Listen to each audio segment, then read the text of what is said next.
Very much great people all over the world, the wonderful people of Ambazonia, my own flesh and my own blood, my own kith and my kin.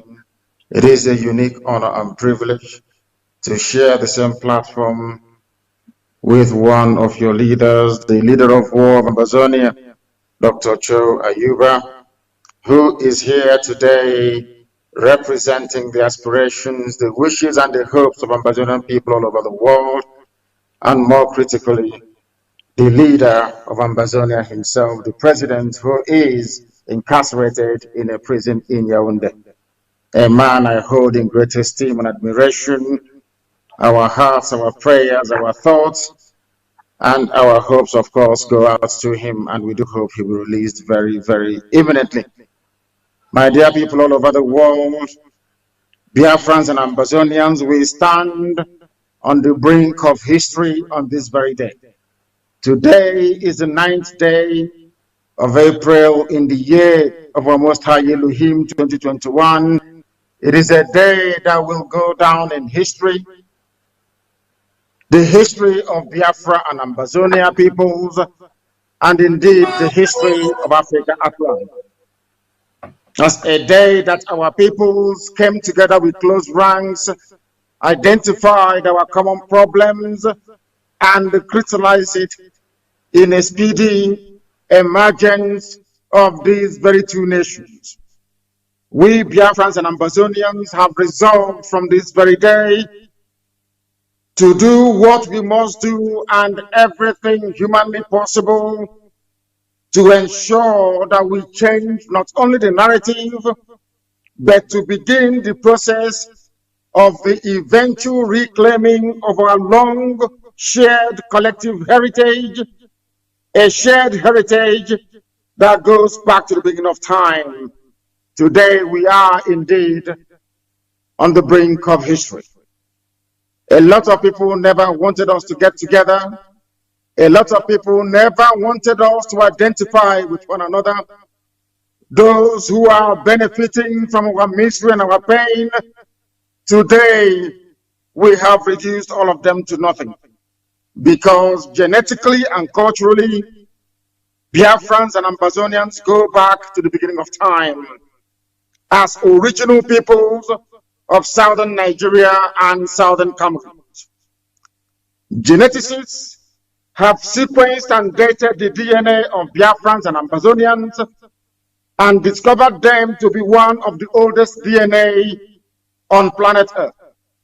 The earliest culture builders on planet Earth, known to archaeologists and anthropologists as the Bantu peoples of Africa, originated from within the regions of Biafra and Ambazonia.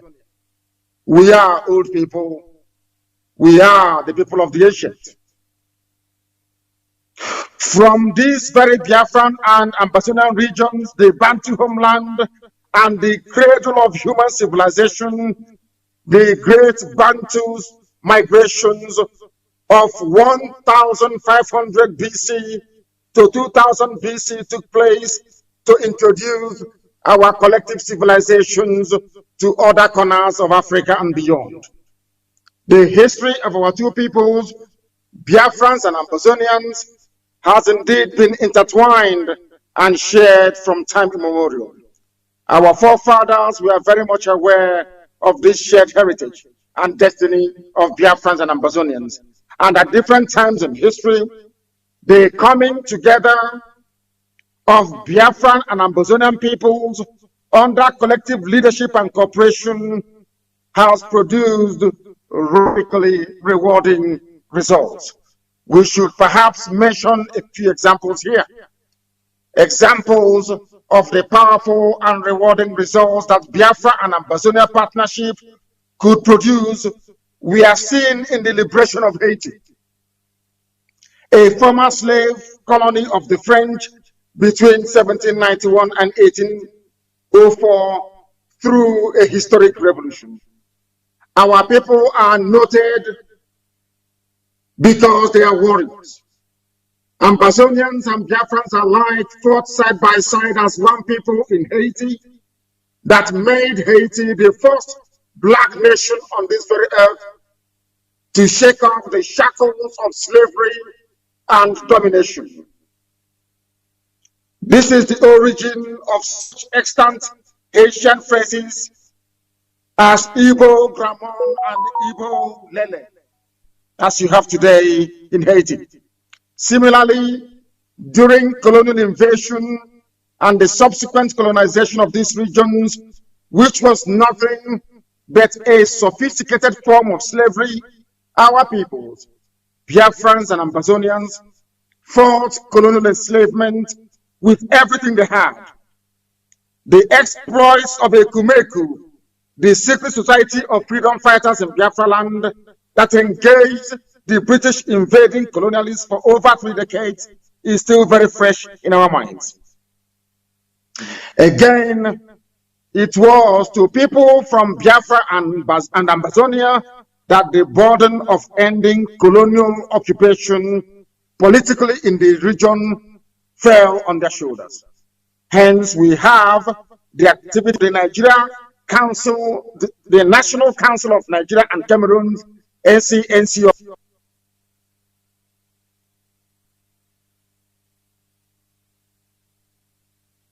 Of course, well superintended by Dr. Nnamdi Azikiwe, which was coordinated by nationalists from Biafra and Ambazonia as reference in the anti-colonial movement that would produce the present Berlin Conference design states like Nigeria and Cameroon, which unfortunately Biafrans and Amazonians are suffering untold hardships under. The sufferings and pains of Biafrans and Ambazonians are carefully and diabolically designed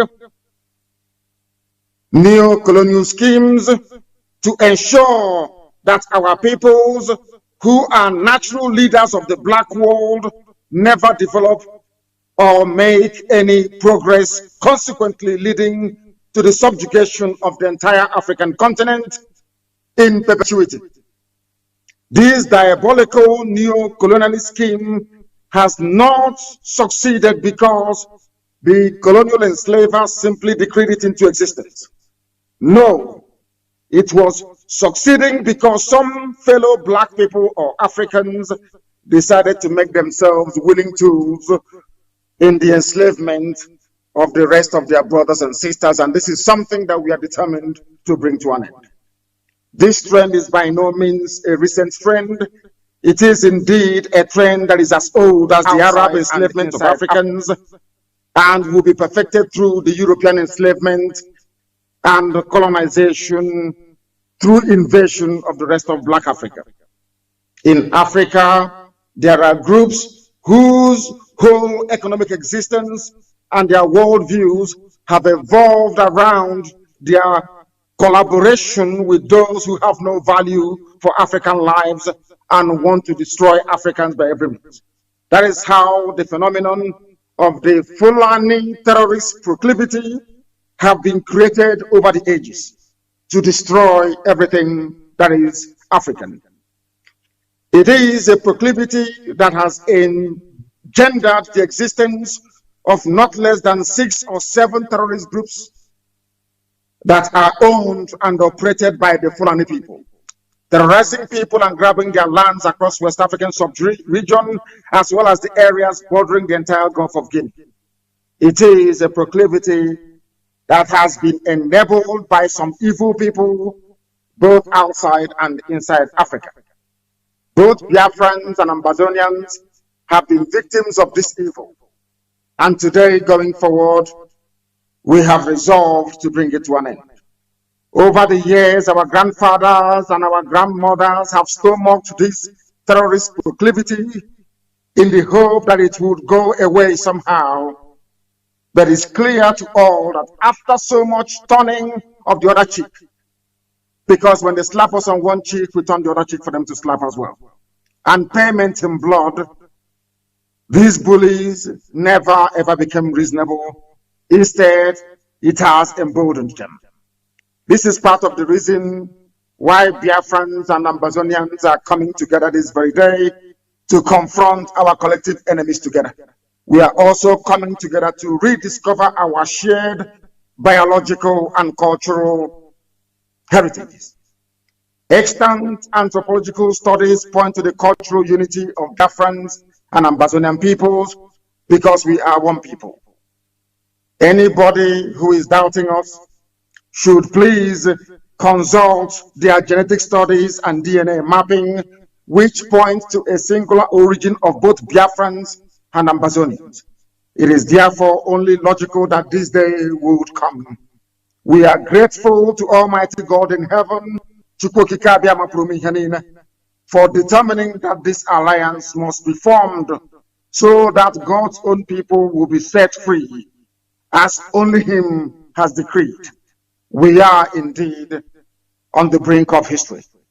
So far, even though our struggles for freedom have had different trajectories, Biafrans and Ambazonians have a shared destiny.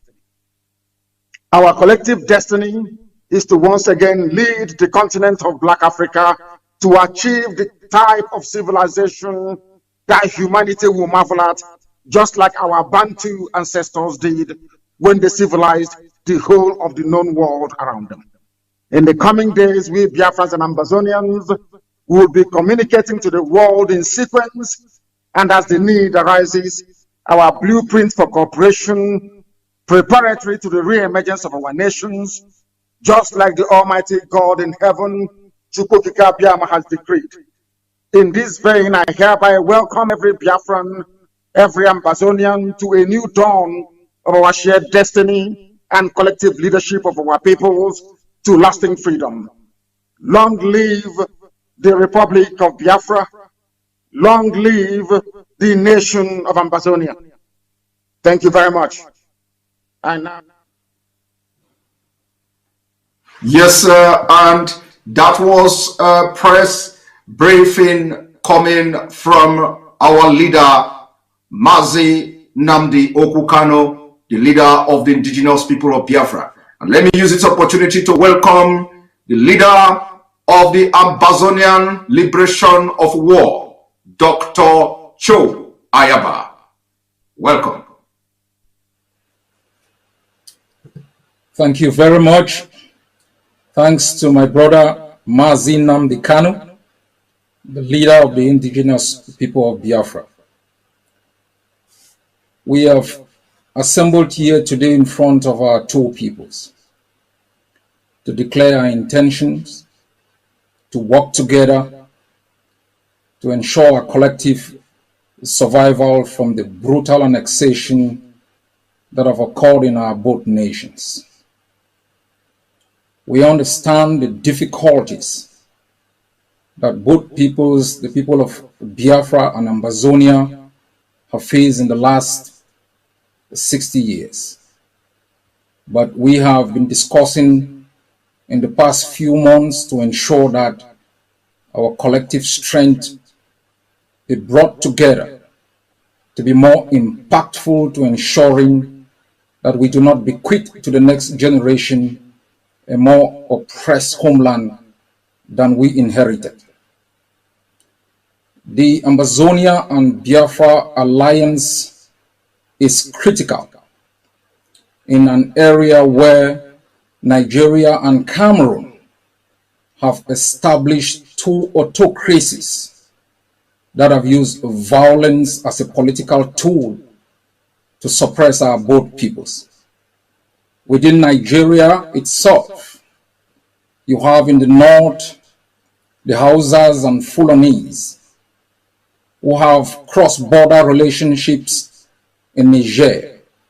In the west, you have the Yorubas with cross-border relationship into Benin. The people of Biafra have been denied access to Ambazonia. And we must recall that during the Biafran War of Independence, while countries like France, that is the highest investor today in Nigeria, provided support, countries like Ivory Coast, Norway, and others, the one country being ruled by a Fulani man that refused Biafra the opportunity to receive support to prevent genocide was Cameroon, because Ayijo, a Fulani man, preferred the domination that was exercised by the Fulanis from within Nigeria and Cameroon over the Biafran people. Ambazonia is the only access you have. And within Cameroon itself, while the people have relationship with Central African Republic and other countries, Biafra is our only closest neighbor with massive investment within Ambazonia. Biafra is also the place where thousands of our people have sought refuge and have been treated with great hospitality. And for this, I want to thank the people of Biafra who have taken care of our refugees, and I ask you to continuously support them. Going forward, we are going to work together in different areas to ensure that our both nations emerge from these exclusive servitude imposed by both Cameroon and Nigeria. In coming to this joint press conference, I understand the worries of Ambazonians, and I have taken time to brief other leaders to make sure that I can allay the worries and fears of our people. These worries and fears is rooted in history. We were part of the Eastern House of Assembly in Enugu. But one great difference is when our leaders walk out of that house, there were no helicopter gunships that mauled our people. Our people were not massacred because we chose to establish a capital in Boya. But in the last 4 years, we have observed with great dismay the rapacious policy of Cameroon, the tyranny of a system that is intended on governing Ambazonia without consent. And if I will be given a choice to make Biafra my friend or Nigeria my friend, I will understand that the state that kidnapped and renditioned hundreds of our people, who were then locked incommunicado, subjected to torture, brutality, and sentenced to life in jail, was not the people providing sanctuary to our people. If I will be given a choice between Nigeria and Biafra, I will recall the thousands and thousands of Biafrans who are part of our economy.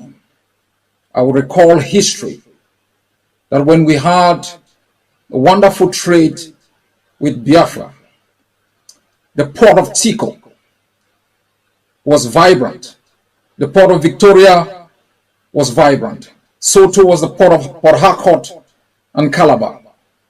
But the Fulanis that have been governing Cameroon at that time dismantled our economic infrastructure and made it impossible for bilateral trade between our country and Biafra to take place, subjecting our population to impunity, making it impossible for any cross-border relationship. As you have said, we are one people, interculturally linked.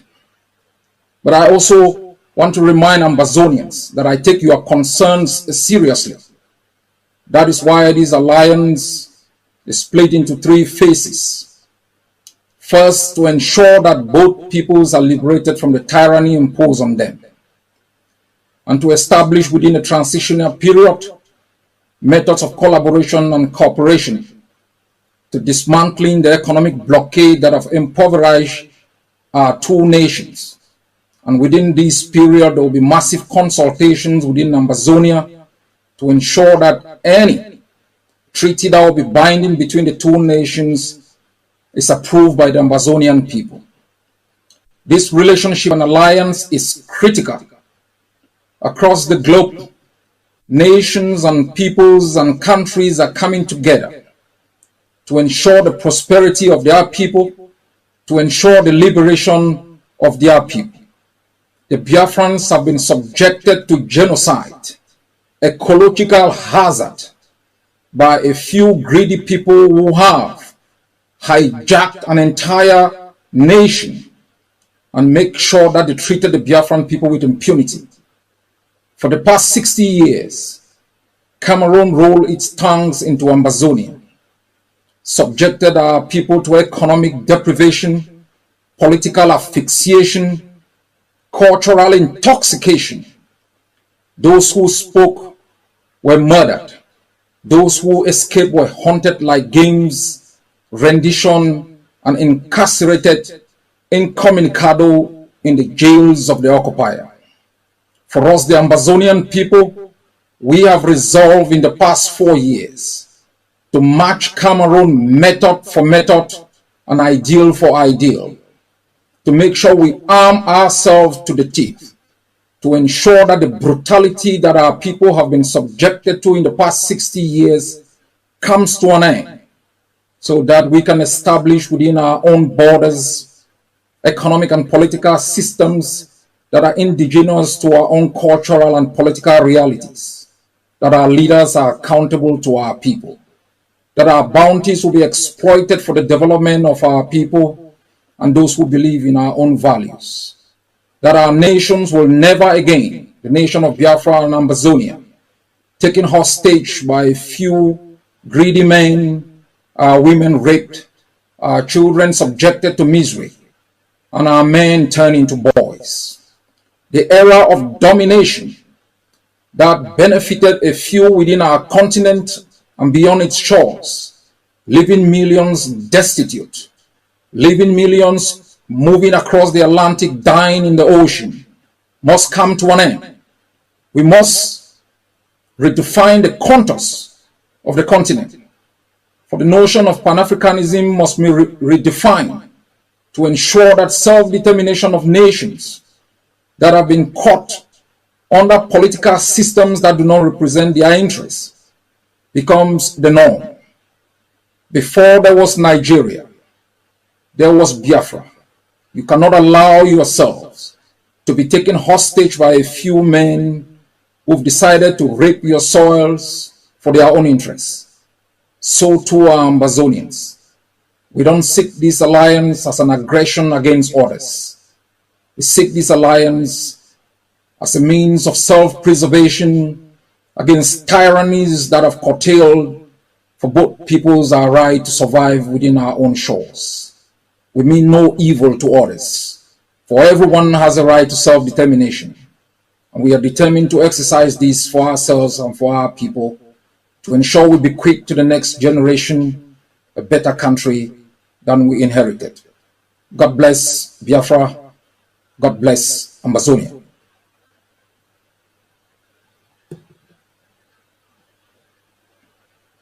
Thank you. Thank you very much for that wonderful speech coming from Dr. Joe Ayaba. I would want to ask just one question, but then I think it would be very, very imperative, to ask two questions. I wanted to ask one, that both leaders will address, both of you will address this question, but I want to ask individual question because, this is a historic event. And I want to seize this opportunity to ask these questions. Now, to our leader, Mazi Nnamdi Kanu, the leader of the indigenous people of Biafra, the Ohamadike one of Biafra, I want to throw this question to you. Maybe not question per se, but let me throw this question this way. Just a few days ago, I came across an article written by New York Times. And this article said, and I quote, "More than 1,800 prisoners are broken out of jail in Nigeria. Gunmen bearing machine gun and grenade storm a prison in a risky part of southeast Nigeria, many refer to as Biafra. many refer to as Biafra, letting loose any inmate who wanted out. Now, I'm going to also take a line from this same article, which says Biafra in the same New York Times, and that it will say, it has been 51 years since the end of the Nigeria Civil War, in which people of Eastern region broke away from the rest of the country.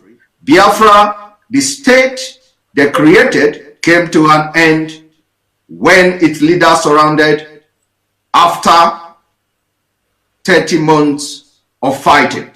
Then, but the Biafra dream is alive and well. And when I listen to both of you, I listen to Dr. Cho Ayaba, I see the same agony, the same story, the same kind of experience.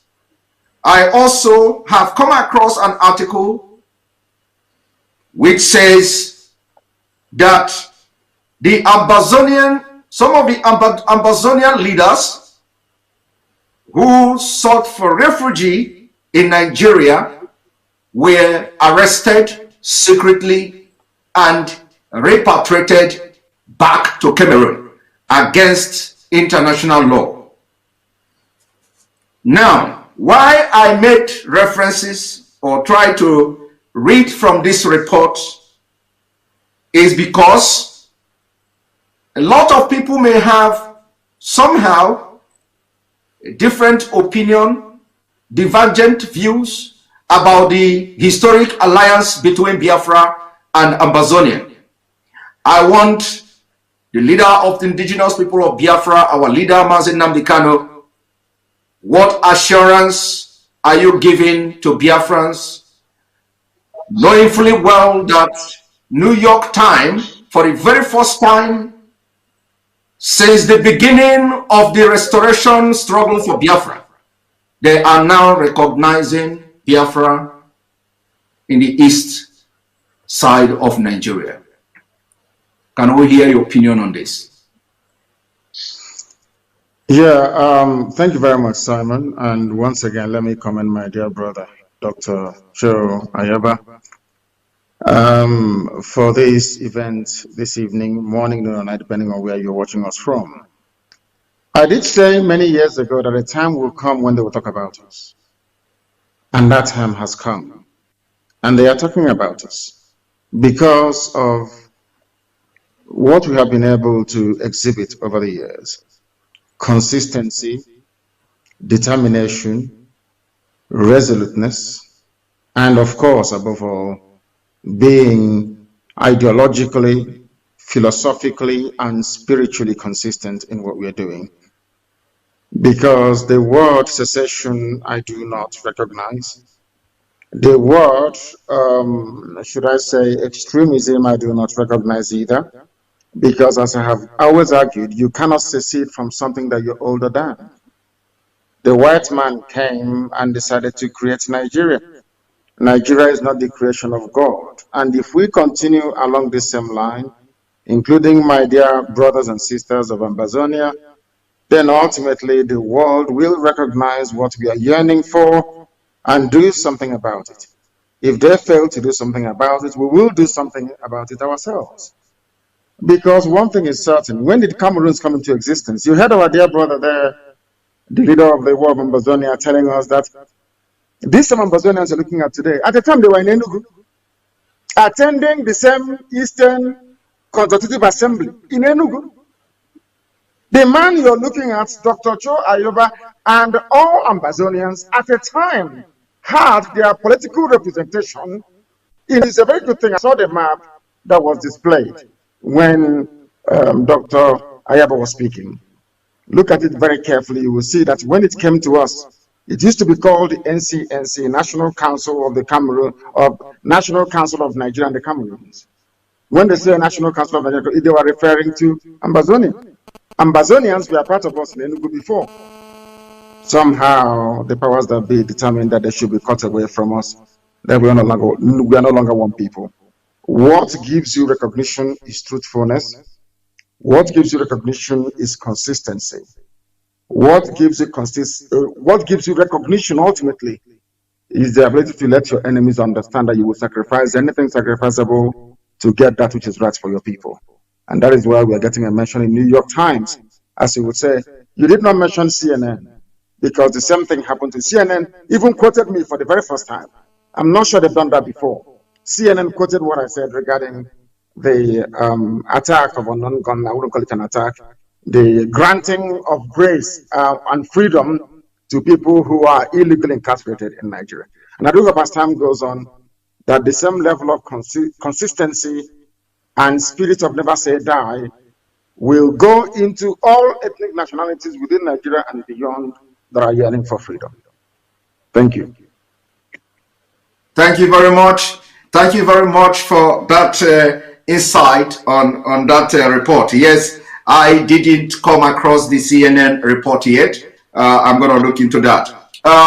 Dr. Cho Ayaba, my question, or, I would ask you to make a comment, is on the fact that you have actually elaborated a lot here, the dividends, or what I should say, what await the Ambazonian people, through this alliance with the Biafrans. We've also have seen how the Nigeria government illegally repatriated Cameroonians, Ambazonians, back to Cameroon against the international law. And of course, what assurance are you giving people of Ambazonia that the alliance between Ambazonia and Biafra is going to be more fruitful than ever having anything to do with Nigeria, considering the fact that they have breached international laws, repatriated people of Ambazonia back to Cameroon, and today most of them are in jail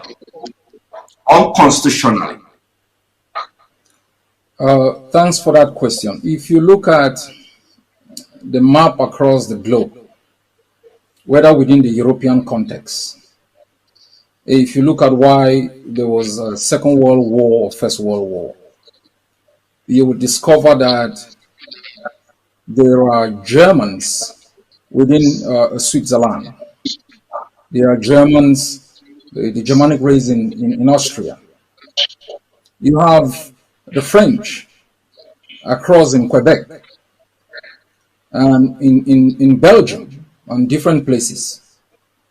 And although this is what I call a linguistic kind of unism, these countries have always sought alliances with people with whom they have some cultural attachment for both cultural expansion, economic development, and purposes of self-preservation. And as I stated, the Biafrans are isolated, Ambazonians are isolated. These two nations form an economy of close to 72 million people, put together bigger than the economies of more than 100 United Nations countries. The Ambazonian economy has been sustained from Biafra, where people have had access to cheap goods. We are also aware that more than 20 years ago, Cameroon helicopter gunships bombed boats that were coming in from Biafra, bringing in goods into Ambazonia. We also know that while the Hausas and Fulanis are highly attached in the north to countries beyond the border of Nigeria like Niger, and strengthening that alliance for both economic and political power, and the Yorubas are attached on the other side with Benin, ensuring their survival and self-preservation.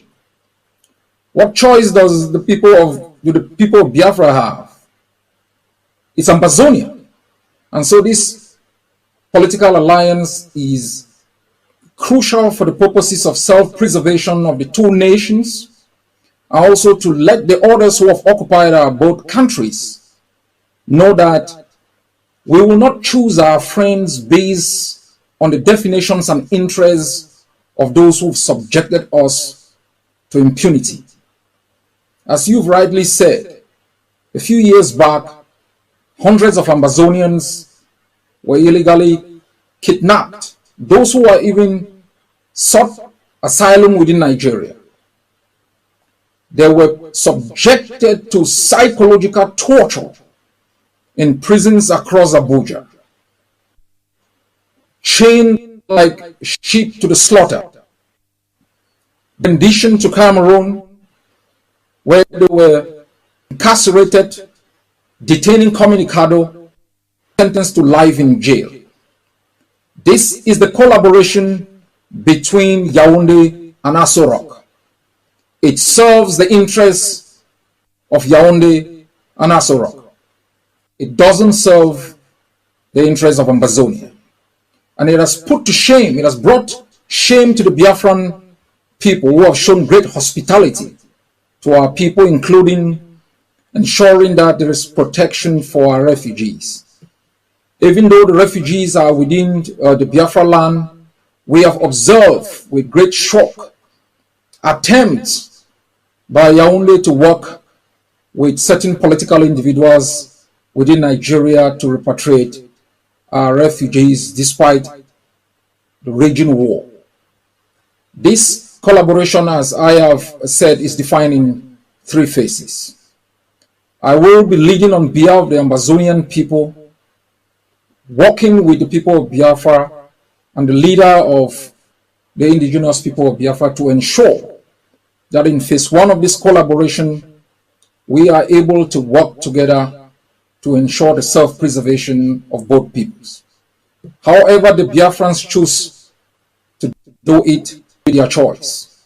For us, Ambazonia, the right to self-defense is a right that we have invoked, because the only weapon of choice that Yaoundé and Cameroon has used in 60 years is that of rifles, machine gun.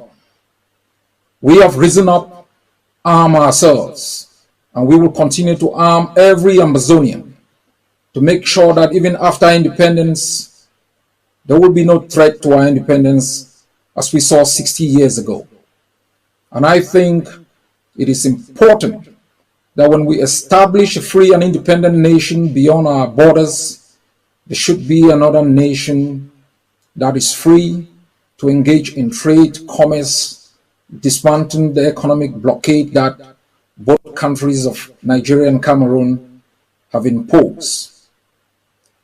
As we move forward, we will be looking at the details to expand the details of our collaboration. And as I know, and as I said in my opening statement, to assure the Ambazonian people, in times of peril, leadership must make decisions that safeguard the interests of the people. There will come a time when the Ambazonian people will be able to certify the instruments of collaboration to be binding to both Ambazonia and Biafra. And that can be invoked under international law as binding to both peoples. I trust my brother Mazi Nnamdi Kanu for his steadfastness, for his ability to galvanize and mobilize the Biafran people. To you, the Biafran people, this is what I'd like you to know. You cannot allow people to invade your land, use your resources to arm themselves and subject you to torture, while you escape across borders to establish little niches in different countries. You must rise up in whatever way, form, or shape to defend your right to exist, defend your right in the land of your birth, to exploit your resources for the benefit of your own people, and to make sure you can bequeath to the next generation a better place than you have inherited. A genocide took place in your land. Those people didn't die in vain. In the past few weeks, we have observed with shock and awe helicopter gunships throwing bombs in your suburbs. Those people who have not died in vain. And I can assure you, we will establish within the Gulf of Guinea stable political systems that would ensure that our partners beyond our region can trade with us with respect for our independence and to make sure that we can reap the benefit of international trade. What we should never allow again, and I say we, Biafrans, Ambazonians, and all peoples within the continent who are blessed with the bounties that God has given us, is to allow tyrants and murderers to hijack our states and use it as experiments for murder and genocide. That era has come to an end.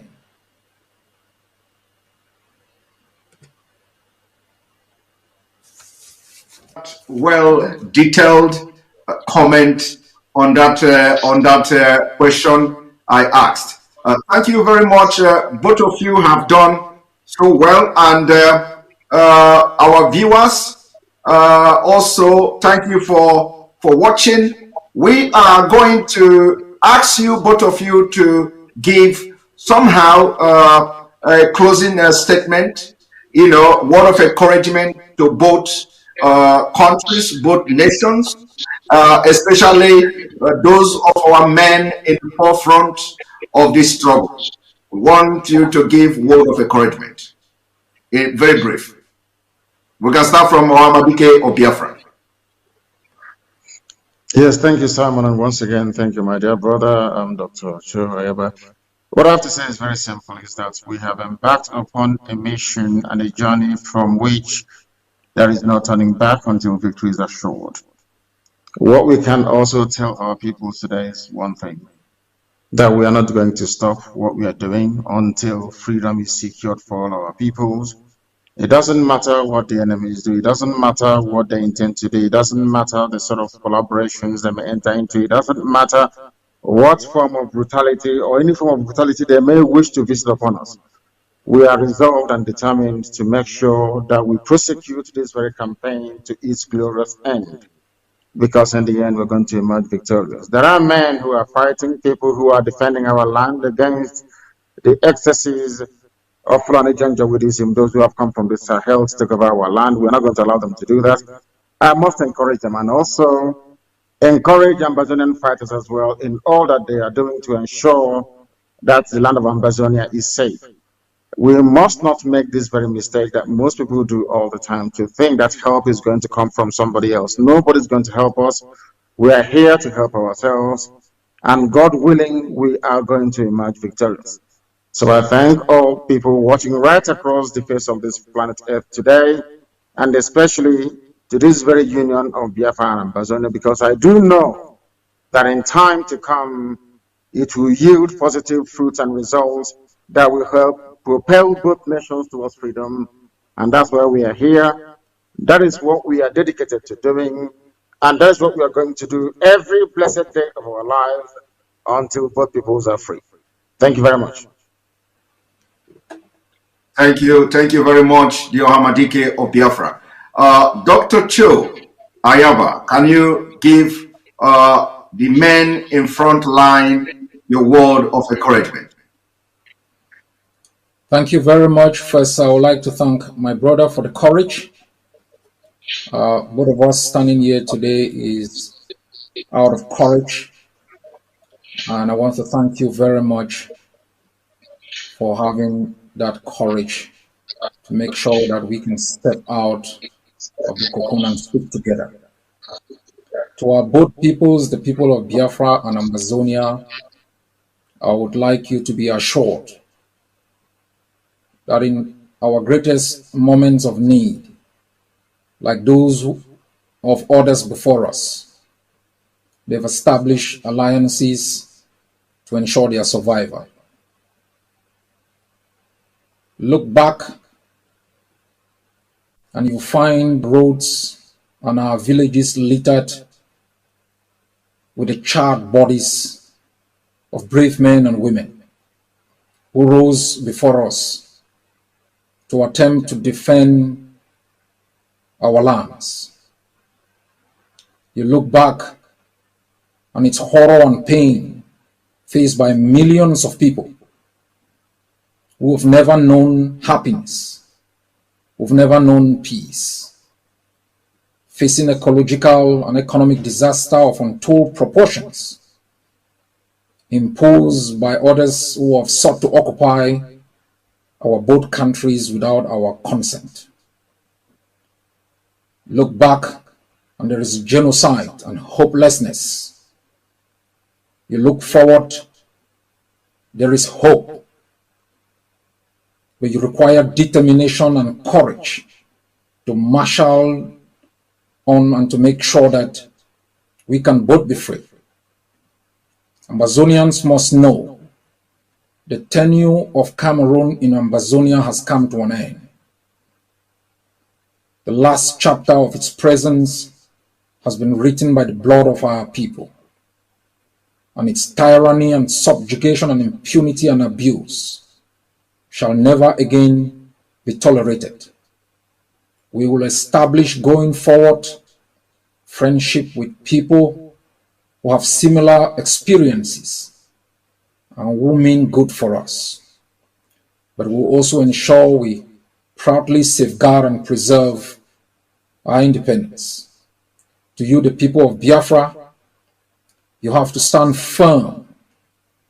The past has been difficult.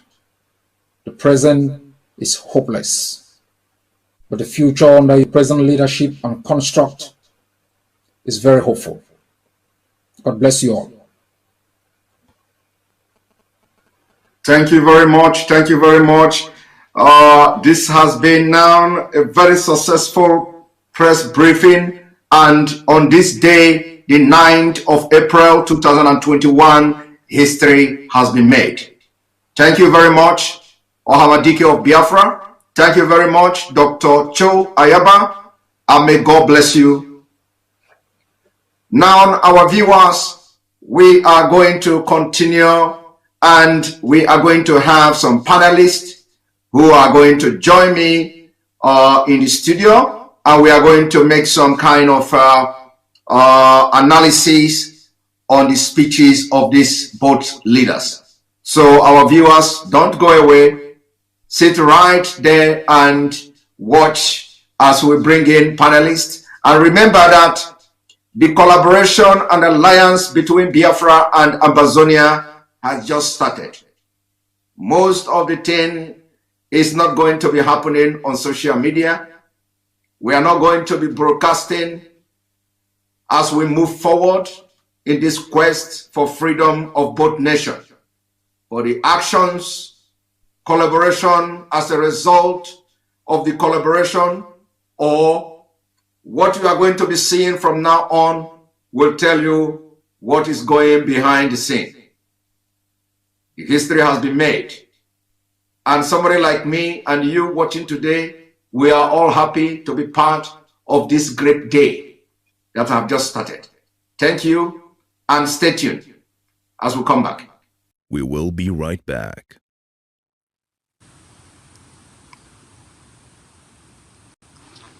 Good evening, my fellow Ambazonians, and good evening, our fellow brothers and sisters from Biafra.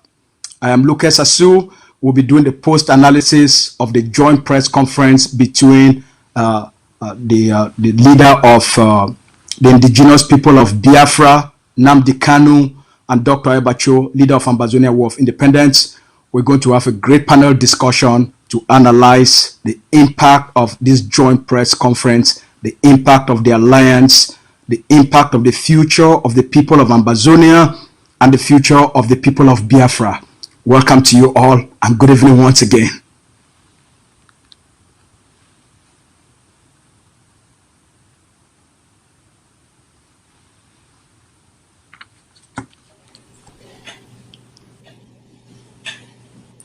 Tonight, we are going to be having, in the panel, we're going to be having the Vice President of Governing Council of Ambazonia, no one but the Dr. Julius Nyi, and also Dr. Gabila, who's everyone knows, a firebrand doctor, an economist, a strategist. That our brother Dr. Larry is here also. If it's not, then no problem. We have two great giants in the room. We have some of the greatest minds today in the room. Good evening, gentlemen. Good evening, VP. Good evening, Dr. Gabila, aka Dr. G. Good evening, Asu and Comrade VP. Good evening to you. Good evening, Dr. Gabila. Good evening, Comrade Asu. It's nice to be on the air once more to dissect not only the message of the two giants in the Gulf of Guinea, but also to look at their body language, the economics, and the implications for the Gulf of Guinea and Africa. All right, let's get started. Let me start with you, the Vice President of Governing Council of Ambazonia. This is very historic. This is very unprecedented. The Ambazonia War of Independence has suffered a stagnation. Today, I consider it to be a day of reawakening of the passion, the commitment of the Ambazonian people. In summary, when you watch the two leaders, you watch Nnamdi Kanu, leader of the Biafran people, you watch his statement, you watch his passion, his energy, his enthusiasm, just the focus, and listening to Dr. Ayaba, narrating the importance of this alliance. Now, what came to mind, sir? Thank you so much for that question. Indeed, when I watched them, I wasn't only listening to the message. Communication in itself, the message is only 30% of the communication. 70% is the non-communicable message, body language, tone, the look, the ergonomics. When you looked into the Nnamdi Kanu of Biafra, you saw that his head was around 45% perpendicular, 180 degrees, 45% tilted forward. And if you look at Dr. Ayaba, it was around 25%. That in itself shows focus. When you look at the shoulders were horizontal at that straight same angle of 180 for both leaders when they sat and stood to make up their speech. When you heard the way they spoke in a soft tone. Combine the tone, combine the body posture, combine the focus in no blinking. When you looked at the eyelids of Nnamdi Kanu of Biafra was not shaking, and they were more or less looking towards the east. When you looked at the eyelids of Dr. Ayaba, they were more or less looking towards the west. That tells you something. These two leaders can be related to what we call the sophisticated modern leadership style. When you look at the message, it's indeed historic, not only for the Gulf of Guinea, but for two peoples that share the same heritage, the same genome, that have been divided by colonialism, but also for the dead of groups sponsored. Today is a historic day, not only for the making of this alliance, but for the death of major groups sponsored by both Nigerian government and Cameroon government in order to fight us. And the Nnamdi Kanu of Biafra elucidates to that. We thought that it was only in Ambazonia. So indeed, today is the birth of more space, is the birth of more collaboration, sharing of knowledge, sharing of ecological space, sharing of know-how, sharing of tactical strategic advice. So it goes further than that in order to preserve the people of Biafra and Ambazonia. Our famous Dr. G.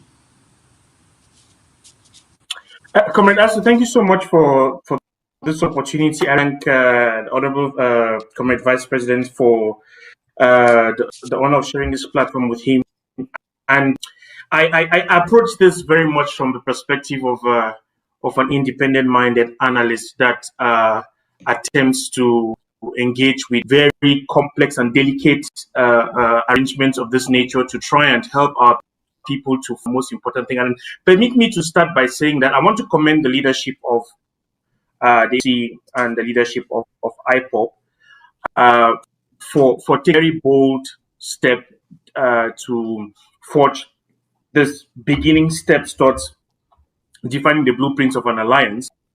And I think it's symbolic of a new dawn in African leadership. I particularly want to commend the leadership of the AGOC on this for the simple fact that we know the amount of noise that has been within the Ambazonian movement as this specific movement is concerned. And broadly speaking, Africa is sitting at the place there is the emergence of a new caliber of leaders. A new caliber of leaders that are going to be bold and resolute and focused and determined, who do not shy away from challenges, do not stay away from things because they are necessarily controversial, but articulate with clarity their conviction and take the bulls by the horns and go for the forging of alliances and partnership that seeks to bring together their collective efforts to get the spillover multiplier effect. And I think it's leadership. And when I go back to the actual press conference in itself, good to see a new generation of Africans putting their voice to articulate the concerns of the voiceless, putting their to articulate the concerns of the common plight of a people. If you look at the maps that were displayed during that interview, and I was just looking at it and thinking to myself, take away the line that was put on that paper that defined the territories as belonging to two separate national polities. You essentially have a geographical continuum of people that have a shared cultural heritage, a shared history, and the leaders took us all the way back to the Bantu civilization and our common heritage to realize that not only do we share all these in common, but we are all being victims of a decolonization process that has bequeathed upon us political arrangements that do not fit the aspirations of our people. Decolonization has created for us a monster called the state that seeks to assert itself at the very expense of the people to be representing. And I think the new era of African leadership, which Dr. Cho, Comrade Nnamdi represents, is an era of African leadership that questions the very essence of our being and the political of ownership and management of resources that define our fulfillment as a people. It is fundamental to our very humanity to aspire for freedoms. It is fundamental to our very humanity to be part of arrangements and systems that capture our essence as a people. Now, any political arrangement that serve up and fail to capture the aspirations of most minute members of any society, and any state that sets itself up to the process of decolonization to so and oppress any segment of loses its legitimacy, because all the essence of governance and government is about. So if we sit in any political that does not meet our aspirations, we have the leadership responsibility to challenge that arrangement and to the very core. All right. And that is leadership. And I like what Dr. Cho and Comrade Nnamdi closed by saying, and I want both Biafrans and Ambazonians and Africans to remember that. We should stop hoping for this Father Christmas that is going to come and fall through the chimney to bring us solutions. Especially not coming from the international community. Help is not on its way. We are on our own. We either survive together or perish. And I think that's one of the key messages that I really eat from the leaders here. There's more I'm going to give you. All right, there is more. We will get to that. I know how passionate you can be. Dr. Julius Nyi, let us ask you this. How symbolic was this in terms of pivoting? Because the Ambazonian War of Liberation has gone through this period of stagnation. There seems to be no movement, no seriousness within the international community. There seems to be no dynamism within Ambazonia. How has this radically changed the direction of Ambazonia liberation? Thank you so much for that interjection. To say that the tectonic plates of geopolitics within the Gulf of Guinea, including Nigeria, Cameroon, and Equatorial Guinea itself, Ambazonia and Biafra, has shifted. It's an undertone. This has shaken. Mind you, diplomacy and international system works at a snail pace. But the appearance of these two leaders and what they stand for, which is identical, why Mazi Nnamdi Kanu talked about consistency, ideologically driven, sacrifice, and continuity. Dr. Cho talked about steadfastness, consistency, and ideology. These are the underpinnings of the new leadership that Dr. Gabila just said. And these are the signals that tell the international community that the people that you separated are coming together for their own good, even though post-independence there will be separate state. This is a statement to say that in the new world order, there are no permanent friends or permanent enemies. There are interests. And as calculus change, so too do interests change. 3-4 years ago, it was unthinkable to talk about any alliance with the IPOB. But nowadays, it is even sought after.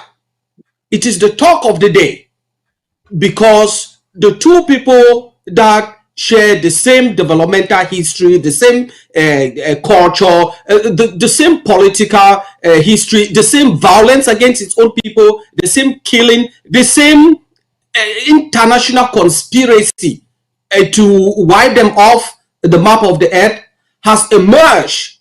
And I bet you from our insiders in Yaoundé and Aso Rock, they were watching us. They are trembling because they know that both Ambazonia and the Biafra people have finally emerged, have finally done what they thought they have been playing around to subdue or to dissuade people from doing it. And today is a great day, as both leaders said. Dr. G, let me ask you this. Did the president of Governing Council of Ambazonia, the leader of our War of Independence, did he live up to the expectations of the Ambazonian people? The art of forging leadership in the kind of delicate war of independence that we're persecuting is a very delicate. And the short answer is yes. Leadership is not a beauty contest. It's not the art of pleasing the mean average thinks he has an opinion. Opinions obviously must thrive in democracy for the vibrancy of our engagement. But to the extent that a people do not have the ability to identify or produce a crop of leaders that take strategic actions of the kind that we just saw tonight, then such a people are doomed for perpetuity. I commend Dr. Ayaba for the leadership that he and his team have taken. I take particular note that in the opening statements of committee, he took special attention to recognize the representativeness of the Ambazonian leadership that is in jail. It tells me that the AGOVC team did their homework to provide briefing to their counterpart about the context of the Ambazonian War of Liberation. That's leadership. You know, a lot of people can see ownership of Android phones and run commentaries on Facebook and on Twitter, WhatsApp. That's okay. You know, they are justifying the use of their data and why they pay internet bill at the end of the month. But we need people who think strategy, understand the dynamics of our current war of liberation, and take steps that seek to provide guidance and direction. Deal with the very difficult questions and issues that we are handling. And I recognize the fact that both Dr. Nnamdi Comrade Nnamdi and Dr. Ayaba, understand that this is a first step towards the establishment of blueprint that provides a framework that would explore the possibilities, neutralizing our efforts in order to be able to find, use the words that they put it, to use every means humanly possible to resolve these that we are facing as a people. Build on what Dr. Julius just said earlier on to strengthen conversation to our partners in the international community. I like the fact that they said that this is a political alliance that has no objective to offend or antagonize any party, but it is driven by the need for self-preservation. It is part of our humanity to aspire for self-preservation. It's a common denominator in humanity all across the board. Americans, French, Israelites, that if our human existence is threatened, be it by whatever construct which we want to call a state, we have an obligation, sake of self-preservation, to stand up and defend that. Nobody should feel antagonized. Nobody should feel under attack. We are reasserting our rights to be human. If we lose that, we use our humanity, and we may just stroll into the zoos and into the jungle and join the animal kingdom, having lost every essence of who we are as humans. So it's fundamental, and I believe that this message, well crafted and to the DS of Nigeria and the security services that are listening to us, to the security cluster of La République Cameroon who are watching and listening to us, understand that there is no harm meant. Nobody is seeking to antagonize any third party. But God in heaven is true and has us our humanity. We have the rights to defend it against imposition from states that use the legitimacy of the state to suppress the aspirations of the people. And every time a state organizes itself in a political arrangement that does not capture the sense of the humanity, most minute component of that entity, that state's legitimacy should duly be challenged. Because at the end of the day, and I say it again, Comrade Asu, at the end of the day, the notion of the state and government has to be primarily about the people. And I think that our leadership is putting the issues on the table. We're asking the right questions. We're bringing onto the right issues.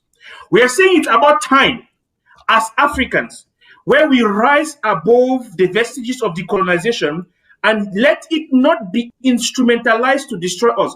Comrade Asu, Comrade VP, just give me 1 minute. Let me explore this idea. Go ahead, please. For this interview, I went back to the question of Biafra.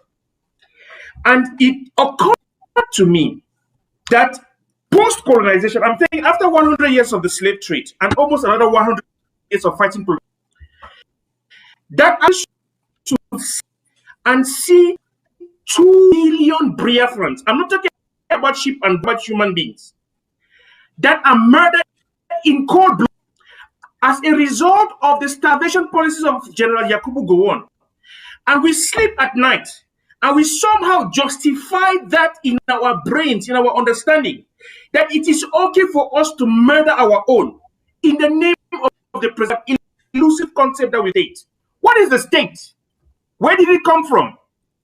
Where was it in 1900? How is it that now? The question which we must ask ourselves as Africans is, could this have happened in an American civilization? Could it have happened in a French civilization? In 1960, could French people supervise the killing of 2 million French people? The version of what they call the state. And this is what is in Ambazonia.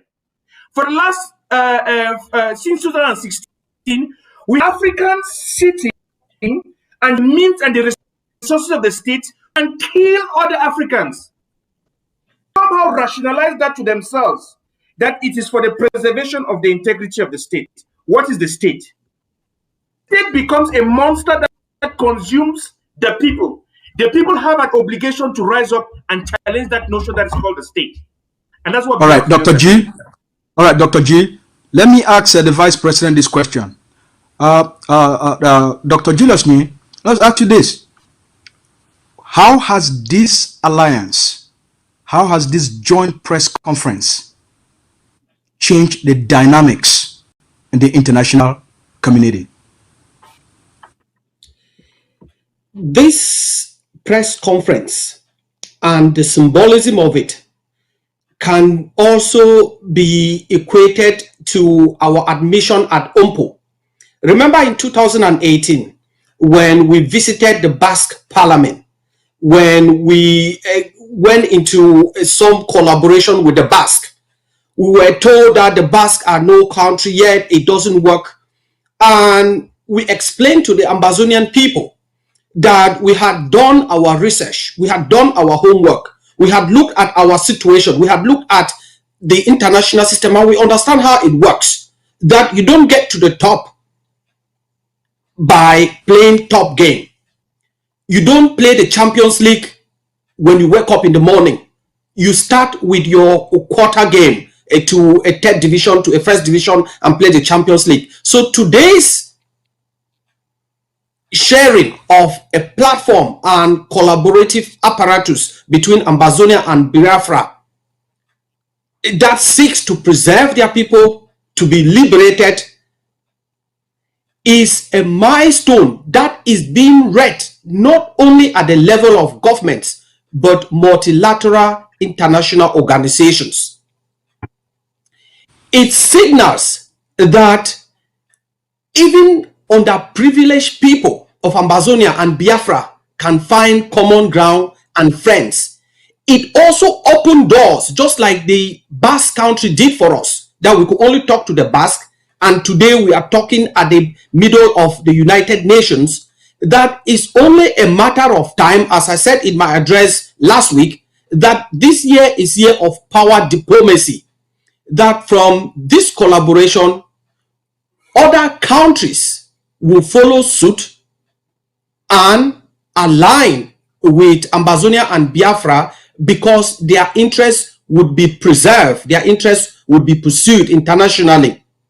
It also sends a signal to Cameroon that if you are playing ball, and to Nigeria that if you are playing ball, this is huge and you better resolve this problem once and for all. Remember, the Secretary General of the UN in 1961, Dag Hammarvoort, the Dutch diplomat, said that merging Ambazonia with Cameroon was like submerging a balloon under the sea. It's going to come up. And it came up full scale in 2016. This in itself, through our diplomatic contacts in the last 3 days alone, there's been just so much activity. And we knew all of them were watching, because they had said they were going to watch, to put that in their own calculations and how this crisis is going to be resolved.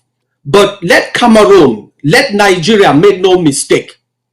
From the stance of these two leaders, Comrade Nnamdi Kanu and Dr. Cho Ayaba, you can see that they are ideologically driven, something that most African states don't have.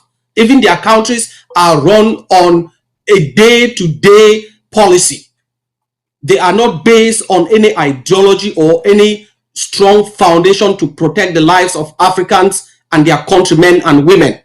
That these two guys, look out for them. It's a new beginning for Ambazonian people and Biafra people. It's a new beginning for the Gulf of Guinea. It's a new beginning for Africa. Dr. G, let me ask you this. How has this alliance reinvigorate the commitment of the Biafran people based on what Nnamdi, the leader of the Biafran indigenous people, Nnamdi Kanu, has expressed today? I think we are witnessing the emergence of a new body politics within the Gulf of Guinea. I thought Biafra are going to find validation.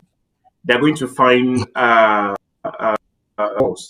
in the fact that across the artificially created borders, have a group of Ambazonians that have of their. Let us not forget that in exactly the same way that the took time to Ambazonia. To the extent that some people don't want to identify themselves as Ambazonians, is exactly the same way that Nigeria took time to demonize the concept of Biafra. That's relatively we used to call us Biafrans, which is arm, and arm in itself in international warfare and diplomacy, part of the propaganda arm. So I think that what we are doing, this alliance, is mainstreaming the denomination that we have used to call that our enemies have sought to bastardize and paint a negative of an elsewise aspiration of the people. So we're bringing Biafra out of the closet. We are owning their plight, and we're giving them validation. And we're telling them that as much as we do not share in this whole oppress that we're witnessing from the colonial regimes that we have set in the form of the states of La République du Cameroon and the Nigerian government, we are finding common cause in our common experience to define one destiny because of the common geographical space that we share, as we have both been victims of a common Fulani conspiracy. Now, the Vice President, let me ask you this. Now, with the emergence of a vibrant, charismatic, ideological-led leadership from Nnamdi Kanu of the Biafra and leader of Ambazonian War of Independence, Dr. Ayaba, is this a change in the Gulf of Guinea? Will these two emerging nations become the new light to represent a generation that has been oppressed for centuries? I couldn't deny your statements. This is what they said, each of them, that we will not bequeath to the next generation the same status quo that we inherited. We will give our next generation something better than we got. Remember, there is a saying that the fish starts getting rotten at the head. So if you have a good leader, you get good outcomes. If you have a bad leader, you get bad outcomes. With these two leaders, it builds that conveyor belt. It builds that following of new leadership within the Gulf of Guinea. It shows the people the kind of leadership that they've been yearning for. It reinvigorates, it re-energizes those that are defending their sovereignty. It gives hope to those that have been under servitude for the last 60 years for most countries. It allows them to be able to stand firm with an ideology, defend their land of birth, and die for it until independence come. When I look at the two of them, Bluetooth connected. I look at the current leadership in both countries, and you find that there are total opposites. Where you find the leader of the Biafran people very charismatic as the leader of the Ambazonian War of Independence, you find a lame duck president in Aso Rock and another lame duck dying president in Etude Yaoundé. And this goes to show you that with charismatic leadership, with this new crop of Ambazonian and Biafrans, you will get what you see on the tin. I thank these two gentlemen so much.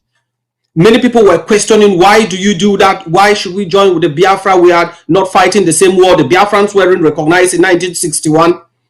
But remember that the public announcement of this collaboration is as a result of months of back and forth meetings that these two organizations have had. And they have studied the international system. They have studied how they are hemmed in within that Gulf of Guinea by two superpowers. And they've seen that the best way to preserve yourself is to stand for your rights. Self-defense is a universal right, and the Ambazonian people and the Biafran people will defend themselves. And as they said and reiterated by Dr. G, nobody's coming to our help. The Ambazonian people will do it by themselves, the Biafran people will do it by themselves. So this is a good day for leadership, not only for the two gentlemen, but for the new crop of leadership, because people tend to emulate what they see. Not everybody, but many people tend to emulate what they see. If you see corruption in Cameroon and Nigeria, you tend to become corrupt. If you see leadership, you tend to become transparent. And these two gentlemen shine excellently in this light. I hear. The public wants to have some calls for the two of you. Someone is calling from Toronto. Go ahead, please. Hello, my name is Dr. Chidi Mayango. I am their friend. I am on a YouTube channel, and I was pleased to have monitored the conversation between those two great men on your ACN channel. In fact, I was excited because today is my first time of seeing your channel. But I'm so excited and committed to even be transmitting your programs from now. All right. Thank you very much. Do you have a question for Dr. Julius Nii, the Vice President of Governing Council of Ambazonia, and the economist and lecturer and activist, Dr. Gabila, concerning the joint press conference?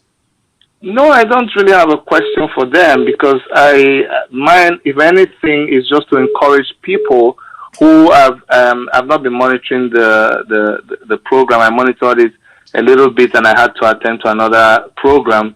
But what I want to say to some of the people that I've been hearing some of the questions that people are asking, but I don't want to be upset with anybody, because this is a journey, continuous journey, and we've just come to a new stage in this journey. We've come to a new stage. I just want to encourage people to listen more closely. I am very, very impressed that we have people like them. I'm excited. I'm going to pay more closer attention to them, but I want people to pay closer attention to the Ambazonian struggle and what you guys are putting out there. The more they get closer, the more they understand what is going on, the more they will be able to see that we all are actually fighting for the same goal, and that is just liberation of our people. So all I have for them is thank you very much. Your 2 minutes. Thank you very much. Your 2 minutes are up. Let's give the space for others. Thank you very much. From Toronto, that's an Ambazonia, or that's our Nigerian who called from Toronto, Canada. Let's take this call from the United Kingdom.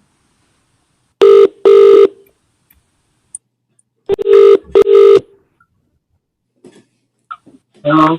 Hello. Good evening to you in the United Kingdom. How are you doing? Hello. Hello. We all are actually fighting for the same goal. Hello. Hello, sir. Can you reduce the volume the volume on your TV, please? Okay. All right. Go ahead. How are you? We are good. Everyone can listen to you. Calling from. Yes, I'm watching you people. I'm calling from UK. Okay. All right, sir. Do you have a question or a comment? Yes, I just want to thank God for the leader of Ambazonia and Biafra. One thing I want to say, they should not relent their efforts. They should keep on, because the same thing happened to the children of Israel in Egypt. One day, God remembered them. Biafra must be free. Ambazonia must be free. I just want to ask the Vice President, how are you coping with your people? Go ahead, the Vice President. The relationship with you and them, how is it getting on? Oh, thanks so much first for your kind words. We are getting on so well, and I think what is needed is to tell your people why you fight. That's the first liberation, to liberate your mind. So we have been able to educate the Ambazonian people for the reasons that we fight. We have been able to tell the Ambazonian people the truth. And I think both leaders said it all, consistency and truth. we have been able to tell the Ambazonian people that this war of liberation is not a walk in the park.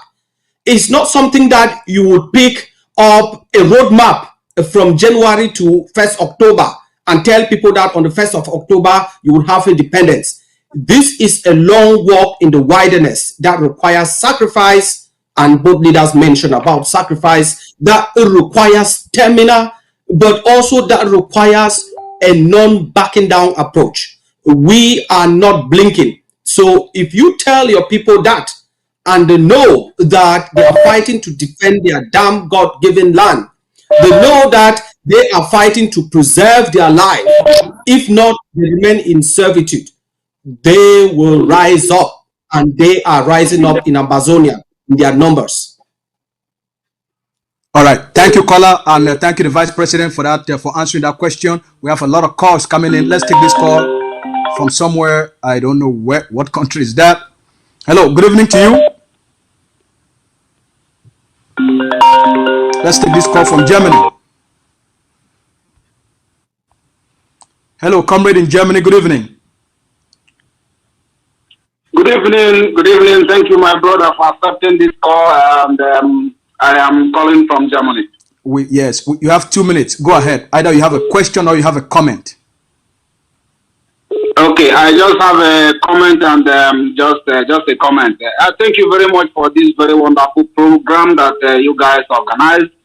It is actually a new development, and we all, that is exactly what we want.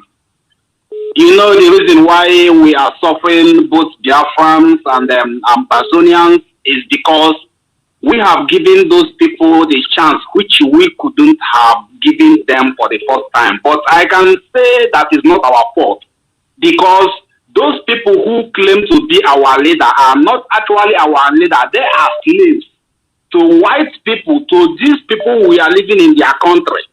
How can a whole president, just like the one you have in Cameroon there, nobody know whether he's alive or he's dead? Why must Africans be allowed themselves to be killed by their own soldiers, which are their African brothers and sisters? Why the European people who created those countries, who are presiding over us, will never say anything because of the resources they are getting? It is high time the Ambazonians understand that they need Biafra to be free. It is high time Biafrans understand they need Ambazonia to be free. It's just like what Mazi Nnamdi Kanu said. Nobody is going to help you from these people you are believing that they are going to come to your aid. They are not going to come. This is what we start doing now. This is exactly what we are supposed to be doing. And I am so much happy that I saw it. I believe Dr. Chao Yaba is an intellectual, is an intelligent man, a man to be trusted. All right. I heard his word. Thank you very much, sir. I know sorry to cut you short. Thank you very much. All will be fine. Your 2 minutes is up. Let's take this call from Houston, Texas. Comrade from Houston. Oops, we lost that call as well. I got a chance to react to some of the comments. Go ahead, sir. Right. So I just wanted to build on the comment of the last caller, which I think it's something that needs to really be emphasized.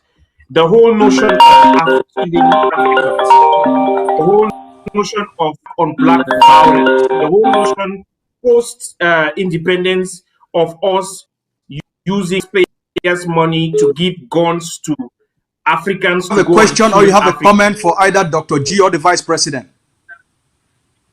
It's a comment, but I would like Dr. G to make reference to it. All right, you have 2 minutes for both your question and the answer.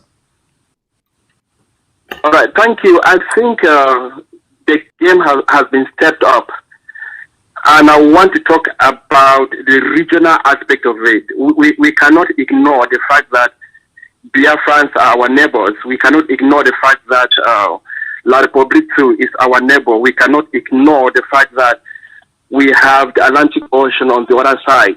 So economically, we need the Biafrans. Politically, we need the Biafrans. In terms of self-defense, we need the Biafrans. So I want to ask this question to Dr. G, he has articulated that very well in a couple of situations. How are we going to tap into this cross-boundary relationship, knowing that we still have Nigeria, we still have La République du Cameroun in control of the borders? Thank you.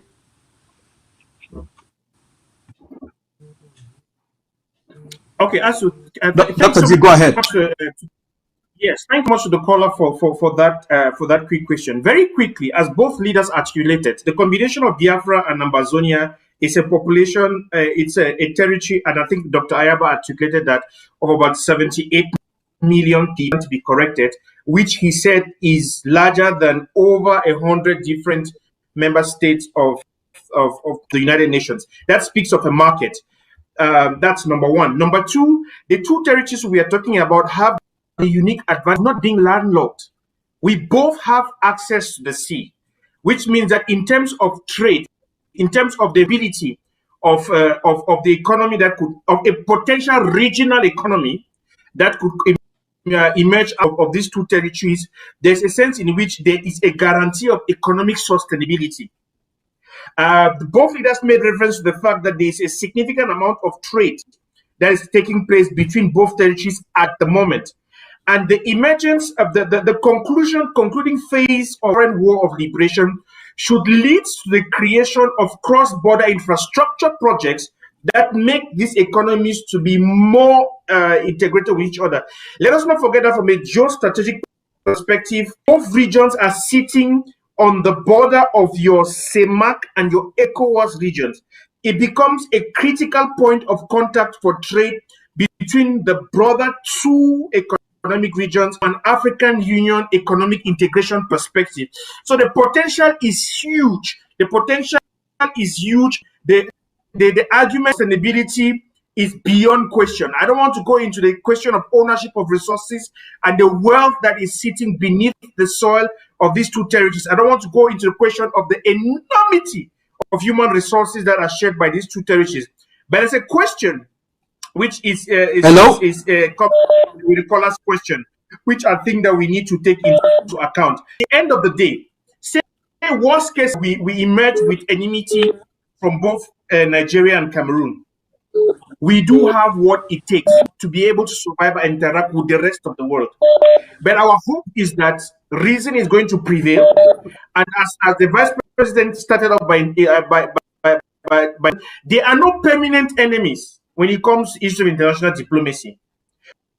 We just to prevail, respect to be mutual, for us to be able to get Asura and ATT to a place where economically and politically they treat us with respect. Go ahead. Do you have a comment or do you have a question for Dr. G or the Vice President? Yes, I just have a comment. I just want to thank all of you. Dr. G, I want to thank you and just to give compliment to all of you. My name is Mazi Nnamdi Kanu. I'm calling from all the way from Netherlands. All right, welcome. Good evening. Welcome and good evening to you. All your great jobs. I say may God bless you for all this good job you're doing. I'm a born Biafra and of course an activist on the platform of Biafra. May God bless you. Welcome, sir.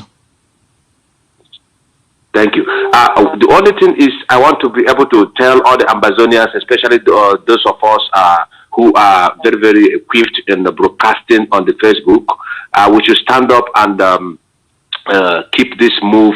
And because I know that God will give us Ambazonia and Biafra. I want to thank our great leaders, Ayaba, and also thanking our leader, Mazi Nnamdi Kanu. I say, may God bless us, and we must get Ambazonia and we must get Biafra.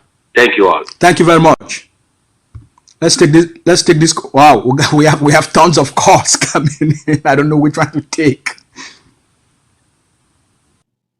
All right, let's take this call coming from. Oh,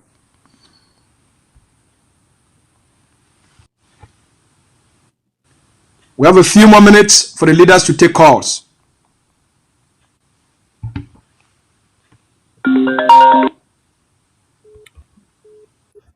All right. Hello. Good evening to you from the Biafra land. How are you doing? I'm fine. I'm fine. I'm good. I want to comment. Hello? Yeah, do you have a question or you have a comment for the Vice Hello? President or for Dr. Gabila? I have a comment. I have a comment. Go ahead, you have 2 minutes. I just want to say a very big thank you to our leader and the leader of His network is very rusty. very good. Yeah, they are good. They can. Hello? Go ahead, sir. We can hear you.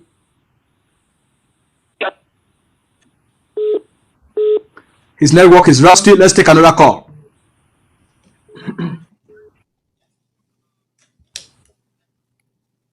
Hello. Good evening to you from Germany. How are you doing? Hello, good evening. Good evening, sir. My name is Dixon Michael. Do you have a comment or you have a question for the Germany. Vice President or for Dr. Yeah, I just want to have a word of encouragement for the Ambazonians. Go ahead, sir. Yeah, because I'm a Biafran. So because the reason I called is I want to tell them they have to be brave and they don't have to be afraid of anything. Because we, the Biafran, we have been determined to do undoable. In Ambazonia and Biafran, I know that the collabo is going to be something beautiful. Yes. So the word I want to give them, they have to be strong because Biafra is no-go area. So we are ready to die and we are ready to fight to get our mother's land. So the word also going to Ambazonia for them to stand firm and work with us because I know everything will be smooth. Thank you very much. Thank you very much. Let's take this other call.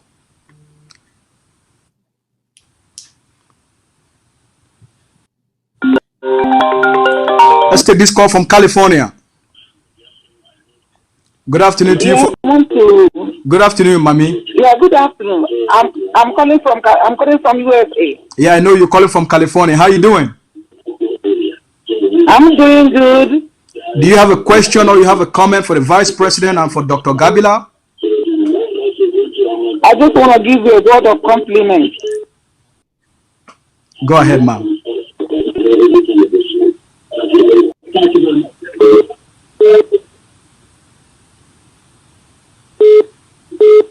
Okay.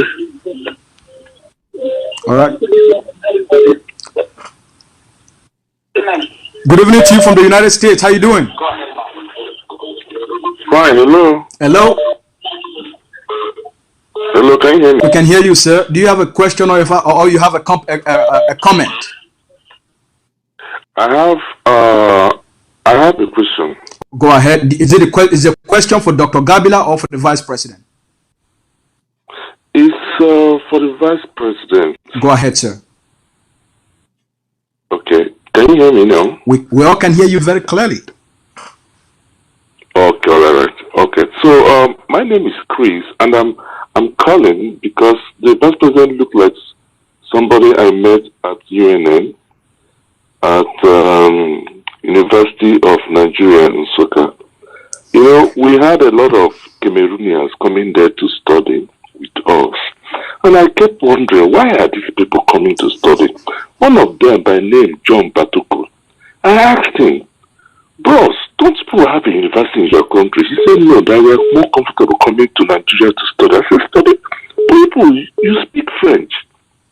He said, yes, but they don't speak French. They speak English. And that got me a bit studying about the history of that part of Cameroon. Now, what I want to ask is, please, can you please give me a brief background to how you people began to speak English and how this led to the conflict or the quest for freedom? I just want to link these two factors. Your English speaking and your quest for freedom. Thank you. Thank you very much. Go ahead, sir. Thank you so much, Comrade Chris. You are totally right. When French Cameroon decided to start officiating Ambazonia, many indigenes moved to the Biafra land in order to study. We, our origin, we were colonized by the British, you know, and therefore we spoke the British language, which is English, just like Nigeria. So that's where English language is coming from.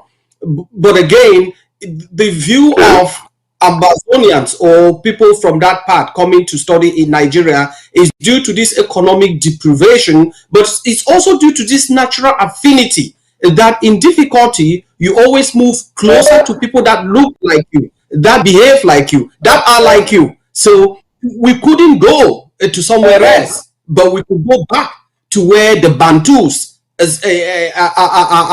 are found. We could go back to our roots, and that's just a nature. I hear it for now. If you want to know more about, we could talk about the entire struggle, and which started as a struggle and then picked up as a war of independence for a lot of days. But I would like you to visit www.ambazonia.org, and you'll find tons and tons of information about it, please. Or you can just Google Ambazonia. You would find tons and tons of information. Thank you. Let's take this call from South Africa. Good evening to you from South Africa. Hello. How are you? We are all well. We're happy to talk to you. Yeah, very good to talk to you. I'm very okay. I have my name is Chika Nene Onyagiri from South Africa. I'm very happy for what is happened today, the epoch-making event that took place today between the leader of Biafran people, the Ohabadike one, Biafra land, Nnamdi Kanu. Can you hear me? We all can hear you. Go ahead with your comment or your question. All right. Thank you so much. Thank you so much. And also, Dr. Lucas Ayaba. One thing, I have a question under this comment. And yes. My question is that is going to the vice president. As you can see tonight, you have a lot of Biafra people calling you for a reason. Of course, because of the outcome of this meeting. And I say that to say that Ambazonian and the Biafran are one people. When I look at you, I see myself. I mean, look at you. Look at the way you smile. Exactly the way Biafran smiles. So, we are one people. Yes. That's right. So, my question would be, if we have to gain more international recognition, and it appears that United Nations would want to have us march together, is it possible at any point in time for us to form a union, kind of union of nations? Thank you. Thank you very much for your question. Go ahead, Mr. Vice President. Yeah, thanks a lot. I think the people of Biafra and the people of Amazonia are already members of the UNPO, the the unrepresented nations of people organization. So I think we are already working together in that regard. But also, as the leader said, our strategy is no need recognition. They would have recognized us since 1961. So our primary objective, goal, and strategy is to defend and take our land and own it. Whether they recognize us or not, there are more than 24 independent states that are not recognized by the UN. Nobody is going to come and help us. The day you take your land back from Aso Rock or from A to D, the UN will run to you to do business, to recognize you. So, and you are true, the people of Ambazonia and Biafra are the same people, the same genes, the same smile, the same thinking, the same tradition, the same way, the same everything. Indeed, we are truly blessed in that Gulf of Guinea coast.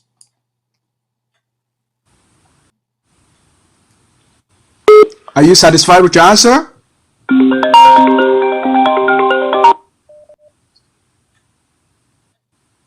Hello? Hello? Hello?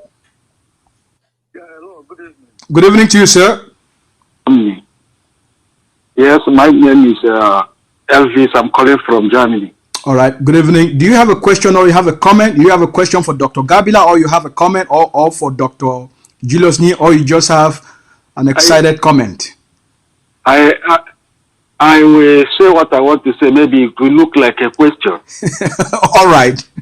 Both of, they would decide. So what I want first of all, I want to thank our two leaders. They are awesome. And what I want to say is, this union we go into, I'm very happy. And the one thing I want to say, because we Biafrans, most especially we Igbos, we are hated almost everywhere in the world. They hate us. Even where in Germany here, when I meet Africans, people hate Igbos. So I want you, the leaders, like the doctor and the other brother, to speak more about educate our Ambazonia brothers home abroad, to know that from today they should not follow other African or other people to hate Igbo people. We are one, so that this struggle will move. So this is very important.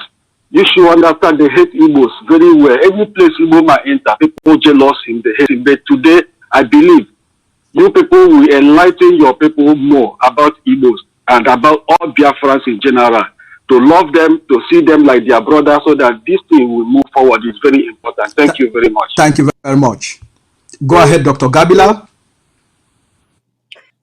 Absolutely, Asu, and also in terms of validation to the caller, I think that Biafrans, like I said earlier on, have suffered for the last 40, 50 years what Ambazonians are suffering in the last 5 years, the demonization of the aspirations of a people. And I feel that there's a lot of confidence building. There's a lot of sharing of our common aspiration that we have to learn to relate with each other. There are fears, no doubt. You know, there's the conversation about the fear that caused our leaders to walk out of the House of Reps in Enugu. But this is 50 years down the line, and it's a new generation of leadership that is exposed, that is informed, that understands the way the world functions and the dynamics of people-to-people relations. So I think it is the task that we have ahead of us to reassure our people about what we stand to benefit by exploring the commonalities that we share, the common cultural identity, the common geographical continuous space, the potential of our combined territories, and the huge human resources that is sitting amongst our combined people. I need to also just say, Comrade Aswan, to the caller, that it's not going to be easy. After the euphoria of this launch event, the real work begins after tonight, because it's going to be tested. Caller, just hold on, please. We are going to have to prove the determination of our resolve, but I believe that both leaders and the broader spectrums of the team that stands them have taken the bold leadership decision to say, let's put this on the table and let's make it work. So the work only begins today, and we have a responsibility. Thank you very much. Like the leaders, to make sure that we bequeath to posterity a different reality which we have experienced as a people. And we are folding. Thank you very much, Dr. Gabila. Let's take this call from Texas. Go ahead, comrade from Texas. Yes, thank you, moderator, and thank you, our great leader. My name is Chukuma Ewuzie. I just want to make a comment and commend each and every one of you, especially our leaders. The message what I want to say is this: the journey has just started.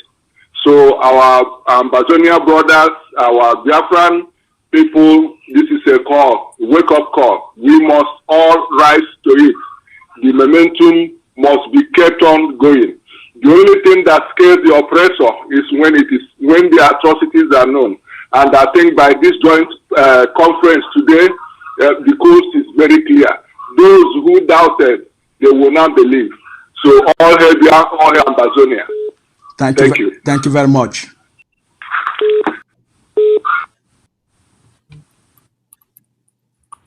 Hello. Good evening to you, caller. Good evening. Do you have a question or you have a comment?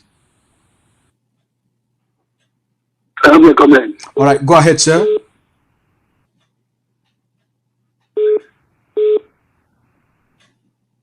Your line seems to be very rusty. Take another call. Go ahead, sir. Hello? Hello? Yeah, go ahead. Yes, my name is Anayo Obunna. I'm calling from Copenhagen in Denmark. All right, right on, sir. Do you have a question or you have a comment? I have both. All right, make it First, fast. I will start with a comment. All right. Good. And then I'll end up with a question. I really want to deeply appreciate you and our leaders, Dr. Chu and Mazi Nnamdi Kanu, and also our panelists. I want to thank you a lot for the work you are doing. Let me start by saying that I did my first degree at the University of Jos in Nigeria, and then master's in University of Nigeria before coming to Korea for my PhD. And when I was doing my bachelor's, my class rep was a Cameroonian, in fact an Ambazonian, a very diligent, hardworking man. His name is Emmanuel Onfo. He's in the United States now. A great guy. We worked and we related together. You never know any difference. In fact, when you see him, you will think he's an Igbo man. When I came to University of Nigeria and Soka to do my master's, I met other Cameroonians. In fact, there was a guy, a doctor in the Department of Economics. Fonta, that's his name, Dr. Fonta. Great guy. You don't know any difference. You would think they are all Igbos. And there were lots of other Cameroonians at Soka. We are all relating. No difference. So when I hear these things, I think, wait, how did we get to this place, this level, where we are? But you see, what has taken place today is so exciting. In fact, for the past 2 days, I have been looking forward to this particular day. All right, can you go ahead, just ask your question, because we don't have much time. Now, I will go to my question. All right. Don't mind my talking like this, because it's so emotional for me. It's emotional. You see, all the Biafrans have been calling. It's so emotional to us, because it's like you're having your brother back again, in the same field. Of course, we have our different nations, but at least the confidence and trust will be there. My question is this: how are you going to deploy your forces to be able to kind of re-educate the people again, Ambazonians mainly, to make them understand that, look, we have a common enemy and we have to work together to be able to confront this common enemy without allowing distrust to come in? Because I don't see why we school together, we do everything together. My professor at Soka did primary school, secondary school in Banenda, where they call Banenda in Ambazonia. Professor Charles Simone is a vice chancellor in that of Nnamdi Kanu now. He schooled primary school, secondary school in Ambazonia, with place called Banenda. All right, sir. Let's leave it there. Let the vice president, would you want to answer this question for him? Thank you very much, sir. Very passionate guy. Thank you so much. Thank you so much, our brother across the other side of the equatorial forest in Biafra land. Indeed, our approach is what we call the triad approach, where you have internationalization and community mobilization. For the operational issues in terms of forces and so on, as the leaders have said, that would be done in the background. But we will continuously educate, energize, and direct our people, both the Ambazonian people and the Biafran people, so that they become aware of what is going on, the road ahead, and be truthful to them. But rest assured, as both leaders have said, that there are people among us that will continuously act as enablers. It's not going to change. But you should remember that in most revolutions, enablers and infiltrators always outnumber liberators. But in the end, liberators always win, because they are fighting for a just cause. They are fighting based on an impeccable underpinning. They are fighting for survival. They are fighting to get out of servitude, and they are fighting to preserve their dignity, because they have nothing left. So I think with our third arm of internationalization and community mobilization, we would operationalize that at the ground level, and that's going to translate into more energy. It's going to translate into facing our enemies with more ferocity. All right, that's we're going to take the last call for today. Who's the lucky caller? Let's take this call. Who's the lucky caller?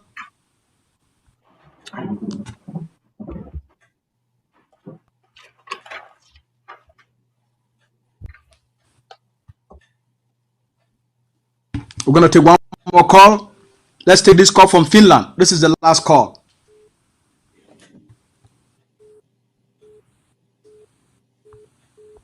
Everybody's trying to get through.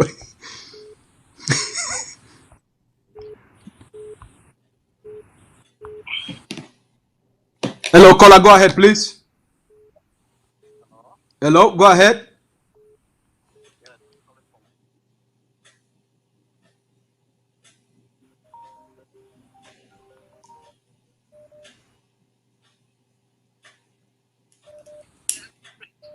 Hello.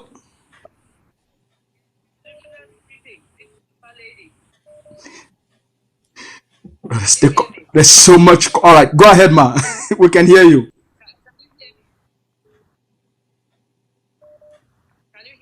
Yeah, we can hear you now. Okay, thank you. Yes, I just wanted to say that this is indeed a beautiful day for the people of Ambazonia and the people of Biafra. I am so glad, and the confidence that our two leaders have displayed during this joint of conference or press briefing should give all the people of Ambazonia and Biafra, the courage, those that were sleeping, those that thought that we've come to the end and there is no light at the end of the tunnel. I hope that today will be a turning point for each and every one of us. I want to wholeheartedly thank both leaders for articulating the plight of the people in such a way that even somebody with a stone heart will understand what the people or our people have been through. We are the never again generation. To all the spoilers, the enablers, the two leaders have made it categorically clear that we are the never again generation. We are the no blinking generation. So that tenacity that they have displayed today, we should tap into that. Each and every one of us should look at ourselves and ask, what are we doing? Our leaders are doing their best. What is it that we can do to support them, to make sure that, like they said, we bequeath to the next generation something better than what we inherited? I want to thank Dr. Nee and Dr. G for articulating as well and for answering even the difficult questions. Together we are stronger. Let's remember, we are doing it for Mother Ambazonia and for Mother Biafra, because it is this generation, it is this God-chosen generation that will liberate these two countries.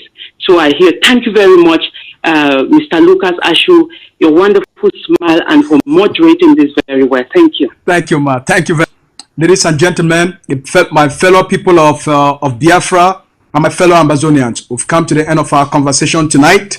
We want to thank the Vice President of Governing Council of Ambazonia, Dr. Julius Nee, and our passionate and economist and lecturer and activist, Dr. G, for having taken the time to have this discussion, meet with the people, analyze the event, give them the clarity they need, answer their questions. Thank you, gentlemen, for your services to both the Ambazonian people and the Biafran people.